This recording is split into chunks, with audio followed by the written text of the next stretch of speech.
Дараагийн мэдээлэл Риновирус нь халдвар төвчний аюулт бус ангилалд багтдаг. За ихэвчлэн нэрэ архаг хууч өвчтөй болон өндөр настай дархлаа дарангуйлагдсан хүмүүс өртөж уушигны нарийн гуурснуудын өрөвсгөл хатгаа болж хүндрэх хэрэгсэлтэй байдаг байна. Иймээс ч риновирусын эсрэг урьдчилан сэргийлэх арга хэмжээ авч дархлаагаа дэмжихийг эмч нар сануулж байна. Амьсгалын замын халдвар зочмог өрөвсгөлийг үүсгэдэг 200 гаруй төрлийн вирус байдаг. Эдгээрээс амьсгалын замын зочмог халдварыг үүсгэдэг бүтцийн хувьд зонхилон тохиолддог вирус нь риновирус юм. Бүтцийн хувьдын төрлийн вирус нь 30-50% өвчлөлийг үүсгэдэг хамгийн олон хүнийг өвчлүүлдэг. Риновирусын хувьд бол жилийн турш орчуулд байдаг. Манай улсын хувьд бол вирус судлалын лабораториос танталтаараа тандаад явж байгаа.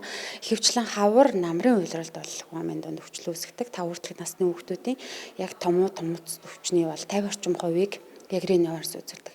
Тэгэхээр риновирусын хувьд бол илүү амьсгалын замын синцитал вирус болон улирлын томоогийн вирустай харьцуулахад илүү хөнгөн хэлбэр өвчлөлийг үүсгэдэг. За нус гарах хоолоо өвдөх гэх мэтчлэн хөнгөн хэлбэр өвчлөлийг үүсгэнэ. Харин эрсдэл бүлгийн хүн болох ялангуяа нера хүүхдүүд ч юм архаг гуйж өвчтэй 65-аас дээш насны хүмүүс. За энэ хүмүүсийн хувьд бол яг илүү хүндрэх, уушигны хатгаа болж эмнэлэг төвтэй эмчлүүлэх юм нөхцөл байдал байдаг. За манай тандалтын хувьд сүүлийн 7 хоногийн байдлын мэдээллээр нийт сорцны 5 орчим хувьд нь риновирус илэрсэн. Тэгэхээр ерөнхийдөө бол тус вирусын дэгдэлт бол үсэг байна. Халдвар хамрын хөндийн салст бүрхүүлээр нэвтрээ орж хамрын салст бүрхүүл хоолойн залхуур хэсэгт эпител статор вирус өвчтөг. Энэ вирус 33-аас 34 хэмт хамар хоолойн залхуурын хэсэгт идэвхтэй өвчтөг. Энэ үед хүний биед хамрын салст бүрхүүл хавгнаж хөөх, цусны судас өргөсгөх, хамрын нус гоожих, шингээ ихээр ялгарх зэрэг шинж тэмдэг илэрдэг гэлээ.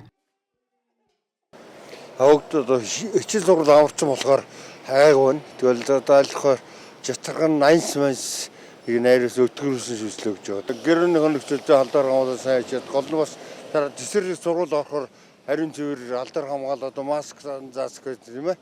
Тэрийг сайн сахиж хамгаалж авчихсан гэж. Бол тэртээ тэр хүмүүс хүүхдээ өвдөхгүй гэдэг утгаар нь бол аль болохоор алдар хамгаална гэж юм. Гэрийнхээ нөхцөлд тааруулаад зохицуулаад барьж байгаа шүү дээ. За сургууль цэцэрлэг дээр бол харьцангуй бас зохицуултыг хийх боломжтой. Халдвар дунджаар 7-аас 10 хоног хөнгөн явагдаж хамрын ханиад шиг 14 хоног үргэлжилдэг.